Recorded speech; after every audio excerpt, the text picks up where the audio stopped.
Both valley and hill punna chawphatman minarba matanda aikol Manipur asmi chawphatpa state ama haibadu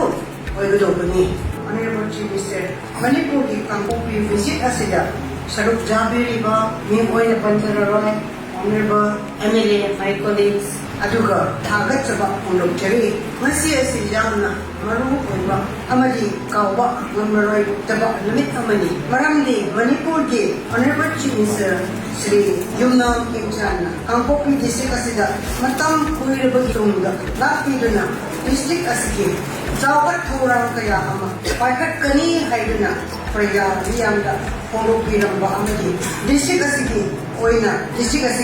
awat apa kaya maru hingsinduna thabak oina thokani haiduna praya riyamda pongopiramba kani haibasu ai asa amani both valley and hill punna chawphatman minarba matanda